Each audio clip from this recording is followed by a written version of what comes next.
Hello friends, welcome back to RGM online classes. RGM education YouTube চ্যানেলের রোজ রাত 8টার special child development and pedagogy ক্লাসে তোমাদের সকলকে জানাই আরও একবার স্বাগত। আমাদের যে টেট এক্সাম 2025 এবং আপার প্রাইমারি টেট এক্সাম 2025 সেই পরীক্ষাগুলোর কথা মাথায় রেখেই আমাদের এই প্রস্তুতি বছরের একদম প্রথম থেকেই কিন্তু শুরু করে দেওয়া হয়েছে। তো আজকে আমাদের সেইখানে ক্লাস নাম্বার 2 এবং এখানে আমরা বেশ কিছু চ্যাপ্টার ওয়াইজ কোয়েশ্চেন্স আলোচনা করব। আমাদের যে টপিকটা রয়েছে যেখানে বৃদ্ধি, বিকাশ এবং পরিণমন, এই টপিকটা থেকে আজকের কিছু কোয়েশ্চেন্স এখানে রাখা হয়েছে, যার মধ্যে কিছু কোয়েশ্চেন পিওয়াইকিউ রয়েছে, অর্থাৎ প্রিভিয়াস ইয়ার্স কোয়েশ্চেন্স রয়েছে, কিছু কোয়েশ্চেন চ্যাপ্টার রিলেটেড রয়েছে। আজকে সেটার প্রথম প্রশ্ন, শিশুর সম্পূর্ণ বিকাশের জন্য প্রয়োজন কি? শিশুর সম্পূর্ণ বিকাশ, এখানে যে টার্মগুলো রয়েছে টার্মগুলো বুঝতে হবে। বৃদ্ধি যদি বলে তাহলে সেটা বুঝতে হবে গ্রোথ, আর যদি বিকাশ বলে তাহলে সেটা বুঝতে হবে ডেভেলপমেন্ট। আমরা ক্লাসে কিন্তু আলোচনা করেছি গ্রোথ কোনটা, ডেভেলপমেন্ট কোনটা, ঠিক আছে? তো শিশুর সম্পূর্ণ বিকাশের জন্য প্রয়োজন কি? সামাজিক বিকাশ, আবেগপূর্ণ বিকাশ, শারীরিক বৃদ্ধি ও বিকাশ, নাকি ওপরের সব কয়টি ঠিক? সম্পূর্ণ বিকাশের জন্য কি প্রয়োজন? সঠিক উত্তর অপশন নাম্বার 4, উপরে সব কয়টি। কারণ সম্পূর্ণ বিকাশ বলতে সামাজিক বিকাশ তো থাকতেই হবে, তার পাশাপাশি ইমোশনাল ডেভেলপমেন্ট, আবেগপূর্ণ বিকাশ এবং শারীরিক বৃদ্ধি ও বিকাশ, অর্থাৎ আমরা ক্লাসে করেছিলাম যে বৃদ্ধির সাথে সাথে বিকাশের সম্পর্কটা কেমন এবং আলটিমেটলি কিন্তু ম্যাচুরিটি বা পরিণমনে গিয়ে তার বিকাশটা পৌঁছবে। বিকাশের অবশ্য কোনো গন্তব্য নেই, বিকাশ তো আমৃত্যু চলতে থাকে, বাট যখন সে একটা লেভেলে পৌঁছে যায়, একটা পর্যায়ে পৌঁছে যায়, তখন সেটা হচ্ছে পরিণমন বা ম্যাচুরিটি হয়, তাই না? সো এখানে অপশন নাম্বার ডি হচ্ছে সঠিক উত্তর। প্রত্যেকটা কোশ্চেনের সঠিক উত্তর কী হবে সেটা তোমার নিচে লাইভ চ্যাট অপশন অথবা কমেন্ট সেকশনে জানাতে পারবে। নেক্সট কোয়েশ্চেন রয়েছে, বিকাশের জন্য শিক্ষকের উচিত কি? বিকাশ মানে ডেভেলপমেন্টের জন্য শিক্ষকের কি উচিত? এখানে তোমাকে নিজেকে দাঁড় করাতে হবে, তুমি অ্যাজ এ টিচার, একজন শিক্ষক বা শিক্ষিকা হিসেবে কি করতে পারো। শিক্ষাক্ষেত্রে মানে শিশুদের উন্নতি করা। শিক্ষাক্ষেত্রে বলতে শিশুটা যে স্কুলে আসছে, তোমার কাছে পড়তে আসছে, তো সে যেই উদ্দেশ্য নিয়ে স্কুলে আসছে, যে উদ্দেশ্য তার বাবা মা তাকে স্কুলে পাঠাচ্ছে, সেক্ষেত্রে তার উন্নতি করানো। আবেগের ক্ষেত্রে শিশুদের উন্নতি, মানে তার ইমোশনাল, তার যে আবেগ রয়েছে, তার যে প্রক্ষোভ রয়েছে, সেই সমস্ত ক্ষেত্রে তার উন্নতি ঘটানো। বিচার শক্তির ক্ষেত্রে শিশুদের উন্নতি, যখন আমরা ওই কোহলবার্গের নৈতিক বিকাশের তত্ত্বটা পড়ব সেখানে এই বিষয়টা খুব সুন্দর করে তুলে ধরা হয়েছে। নাকি উপরে সব কয়টি সঠিক? অ্যাজ এ টিচার, ফ্যাসিলিটেটর হিসেবে কাজ করতে হবে, অ্যাজ এ গার্ডিয়ান কাজ করতে হবে, ফ্রেন্ড, ফিলোসফার, গাইড হিসেবে কাজ করতে হবে। তো এখানে সবকটি কিন্তু একজন টিচারের দায়িত্ব হওয়া উচিত। অপশন নাম্বার ডি হচ্ছে কারেক্ট অ্যান্সার। পেডাগজিতে এটা একটা মজা, যদি দেখো যে উপরে সবকটি অ্যান্সার রয়েছে তাহলে বাকি তিনটা অপশনকে একটু ভালো করে বিশ্লেষণ করে দেখবে, মোস্ট অফ দ্য টাইম কিন্তু ওটাই অ্যান্সার হওয়ার সম্ভাবনা থাকে। আচ্ছা, এবার বলেছে বিকাশ বলতে বোঝায়, অর্থাৎ ডেভেলপমেন্ট বলতে কি বোঝায়, বিকাশ বলতে কি বোঝায়? অপশনগুলো দেখবে, যেটা সঠিক উত্তর মনে হচ্ছে সেটা তোমরা নিচে জানাবে। শিশুর সার্বিক বিকাশ, শিশুর দেহের দৈর্ঘ্য ও প্রস্থের বৃদ্ধি, মানে তার ফিজিক্যাল ডেভেলপমেন্ট যেটাকে আমরা বলছি, ফিজিক্যালি গ্রোথ তার যেটা হচ্ছে, শিশুর মানসিক ও বুদ্ধিবৃত্তি সংক্রান্ত বিকাশ, নাকি কোনোটিই নয়? দেখো, বিকাশ বলতে তার মধ্যে ফিজিক্যালি গ্রোথ হবে, প্লাস মেন্টালি হবে, প্লাস ইমোশনালি হবে, অর্থাৎ একটা ওভারঅল হবে, তাই না? অর্থাৎ সর্বাঙ্গীন বা সার্বিক বিকাশ, সেটাই হচ্ছে বিকাশ। যেহেতু আজকে আমাদের বিকাশ, বৃদ্ধি এবং পরিণমনের চ্যাপ্টারের ক্লাস, সেই কারণে আজকের এই কোশ্চেন্সগুলো কিন্তু বিকাশ এবং বৃদ্ধি এবং পরিণমন থেকেই থাকবে। নিচের কোনটি বিকাশের একটা পদ্ধতি হিসেবে গ্রহণযোগ্য? নিচের কোনটা একটা বিকাশের পদ্ধতি হিসেবে গ্রহণযোগ্য? ধারাবাহিক পরীক্ষাতে অংশগ্রহণ, মানে যেটা আমরা সিসিই বলে থাকি, কম্প্রিহেন্সিভ অ্যান্ড যেটা হচ্ছে কন্টিনিউ অ্যান্ড কম্প্রিহেন্সিভ ইভ্যালুয়েশন। পুনঃ পাঠক্রম পাঠ, মানে বারবার করে পড়া, বারংবার পড়া। পাঠক্রম অভ্যাস, নাকি পরিণমন? নিচের কোনটি বিকাশের একটি পদ্ধতি হিসেবে গ্রহণযোগ্য? নিচের কোনটা বিকাশের পদ্ধতি হিসেবে গ্রহণযোগ্য বলেছে? সঠিক উত্তর ম্যাচুরিটি, অপশন নাম্বার ডি, পরিণমন। ঠিক আছে, অর্থাৎ পরিণমনের মাধ্যমে আমরা কিন্তু বুঝতে পারবো যে কার কতটা বিকাশ হয়েছে। প্রত্যেকের জন্য জানিয়ে রাখি, আমাদের আরজিএম এডুকেশনের সম্পূর্ণ তত্ত্বাবধানে একটি টেট কম্বাইন্ড ব্যাচ কিন্তু চলছে। টেট কম্বাইন্ড ব্যাচ সম্পর্কে দুটো কথা বলে দিই। এই ব্যাচে আমরা প্রাইমারি টেট এবং আপার প্রাইমারি টেট দুটো পরীক্ষারই কিন্তু প্রিপারেশন একসাথে করানো হচ্ছে, এবং তার জন্য জাস্ট একবারই অ্যাডমিশন নিতে হয়, এবং একবার অ্যাডমিশন নিলেই প্রাইমারি টেট এবং আপার প্রাইমারি টেট পরীক্ষা পর্যন্ত সমস্ত সাবস্ক্রিপশন পেয়ে যাবে। এই ক্লাস কিন্তু হচ্ছে লাইভ, ঠিক আছে, লাইভ হচ্ছে plus recorded plus PDF notes, অর্থাৎ লাইভ ক্লাসে নিজেদের ডাউটগুলো সমস্ত কিন্তু সলভ করে নেওয়া যাবে। কোনো ডাউট থাকলে সেগুলো জিজ্ঞাসা করে সে ক্লাসে স্যারকে দিয়ে সব কিছু কিন্তু সলভ করে নেওয়া যাবে। এবং এই ক্লাসের সমস্ত ডিটেলস এই ভিডিও ডেসক্রিপশনে দেওয়া রয়েছে, অর্থাৎ এই কোর্সের। তবুও তোমরা যদি জানতে চাও অবশ্যই আমাদের অফিসিয়াল হোয়াটসঅ্যাপ নম্বর 9564345236 এই নম্বরে হোয়াটসঅ্যাপ করবে, টেট কম্বাইন্ড ব্যাচটিকে সমস্ত ডিটেলস দিয়ে দেওয়া হবে। যারা অ্যাডমিশন নিয়েছো তাদের জন্য নয়, যারা অ্যাডমিশন নাওনি তাদের জন্য কিন্তু এই অ্যাডভার্টাইজমেন্টটা। নেক্সট কোশ্চেনে আসবো, দেহের উচ্চতা ও ওজন বেড়ে যাওয়াকে বলে বৃদ্ধি। দেহের উচ্চতা ও ওজন বেড়ে যাওয়াকে কি বলে? বৃদ্ধি। কে বলেছেন? Rousseau, Arnold Jones, John Dewey, এদের কেউ নন। তোমাদের ক্লাসে নোট দিয়েছি, সেই নোট থেকে কিন্তু এই কোয়েশ্চেনটা। দেহের উচ্চতা এবং ওজন বেড়ে যাওয়াকে কি বলছে? বৃদ্ধি। কে বলেছেন? সঠিক উত্তর option number B, Arnold James, option number B. শিশুর বৃদ্ধি ও বিকাশের উপর বংশগতির প্রভাবের সমর্থক ছিলেন কে? বংশগতিকে নিয়ে বিশেষ গুরুত্ব দিয়েছেন কে? শিশুর বৃদ্ধি ও বিকাশের ক্ষেত্রে বংশগতিকে নিয়ে কে বেশি গুরুত্ব দিয়েছিলেন? অর্থাৎ হেরিডিটি আমরা আগে করেছি না, হেরিডিটি, এনভায়রনমেন্ট, আমরা যে সেকেন্ড ক্লাসটা করেছিলাম হেরিডিটি অ্যান্ড এনভায়রনমেন্ট, ঠিক আছে। এখানে বলতে হবে যে শিশুর, এখানে কিন্তু এনভায়রনমেন্টের কথা বলছে না, এখানে শুধু বলছে বংশগতির কথা। মানে বংশগতি অর্থাৎ শিশু যে যেই বংশে সে জন্মগ্রহণ করছে এবং তার পাশাপাশি সেই বংশে জন্মগ্রহণ করার পর তার মধ্যে যে চেঞ্জেসগুলো বা তার মধ্যে যে স্পেশাল কোয়ালিটিসগুলো আসছে সেই বিষয়ে গুরুত্ব দিয়েছেন কে?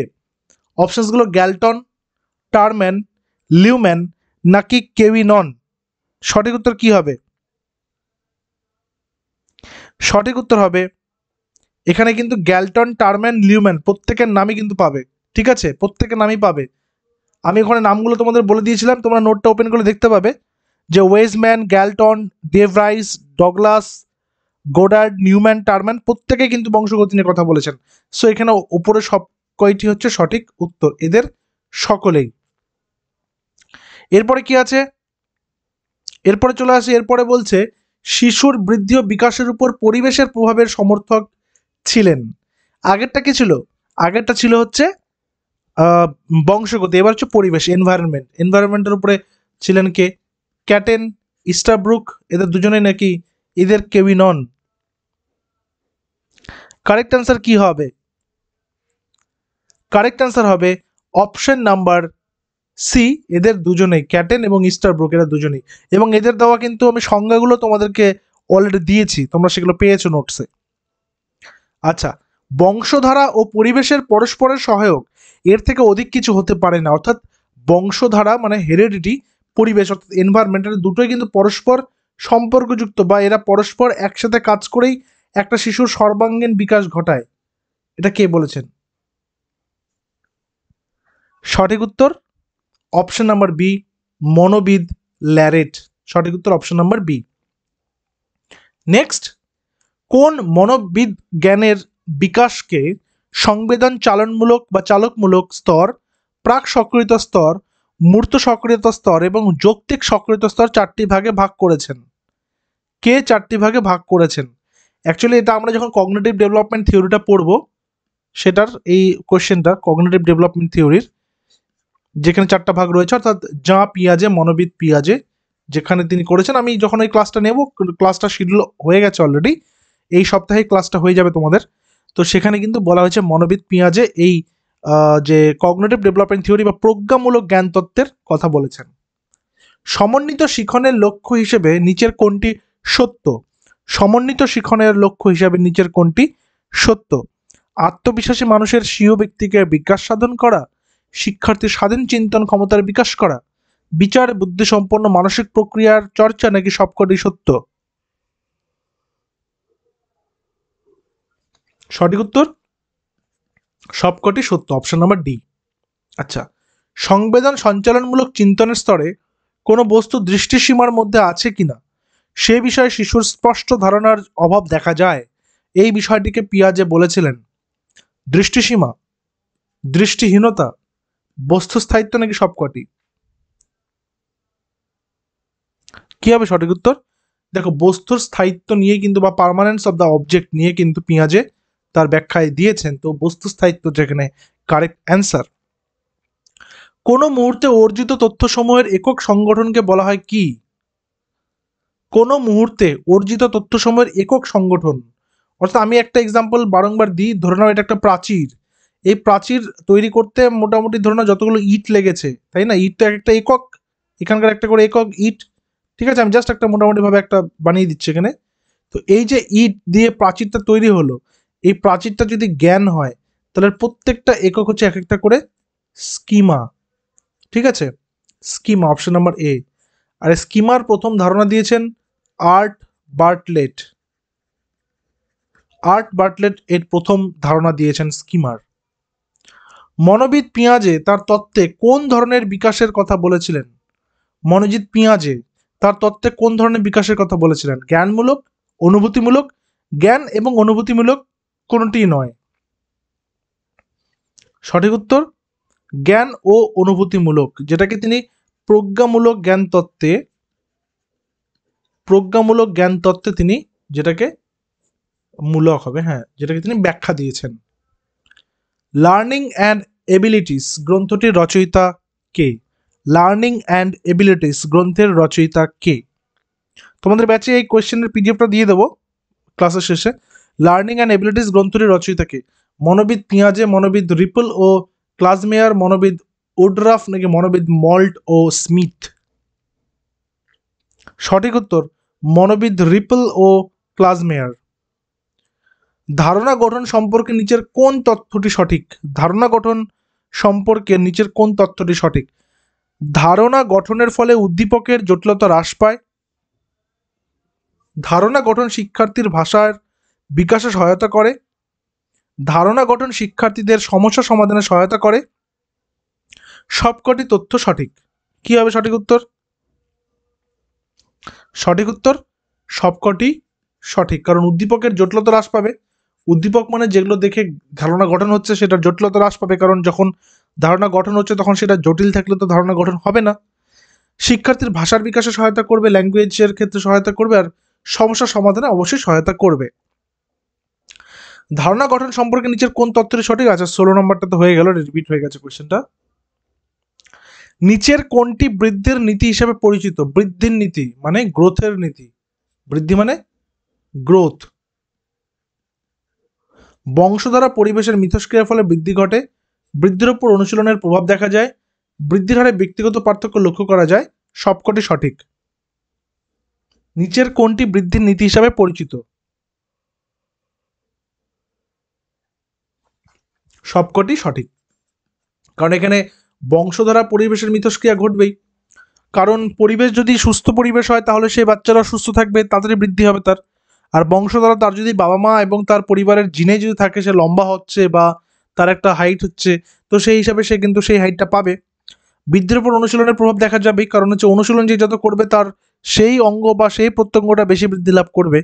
আর বৃদ্ধির হারে ব্যক্তিগত পার্থক্য তো লক্ষ্য করা যাবেই, কারণ ইন্ডিভিজুয়ালের প্রত্যেকের থেকে আলাদা, সেই জন্য সবকটাই এখানে সঠিক। যে প্রক্রিয়ার দ্বারা অভিযোজনের উদ্দেশ্যে ব্যক্তি নতুন উদ্দীপক বা পরিস্থিতিকে ইতিমধ্যে গঠিত বৌদ্ধিক সংগঠনের প্রেক্ষিতে সরাসরি যুক্ত করে তাকে বলে কি? মানে যেটাকে যুক্ত করছে, মানে এটাও আমরা কিন্তু যা পিয়াজের যে কগনিটিভ ডেভেলপমেন্ট থিওরি সেখানে পাবো। এটাকে বলা হয় আত্মীকরণ। আমরা অ্যাসিমিলেশন অ্যাকোমোডেশন পড়বো, তখন সেটা জানতে পারবো। তো আজকের ক্লাসে এই পর্যন্ত ছিল আমাদের কোশ্চেন অ্যান্সার। আমরা আবার আগামীকাল বেলা 12টায় ইংলিশ ক্লাস এবং রাত 8টায় চাইল্ড ডেভেলপমেন্ট পেডাগজি ক্লাস নিয়ে আবার হাজির হয়ে যাব। আর তোমরা যারা যারা সেই ব্যাচে অ্যাডমিশন নিতে চাইছো, ব্যাচের ডিটেলস কিন্তু এই ভিডিও ডেসক্রিপশনে দেওয়া রয়েছে, তোমরা সেখানে অবশ্যই যোগাযোগ করে নেবে। দেখা হচ্ছে পরবর্তী ক্লাসে। Till then stay connected with RGM education YouTube channel. Thank you very much.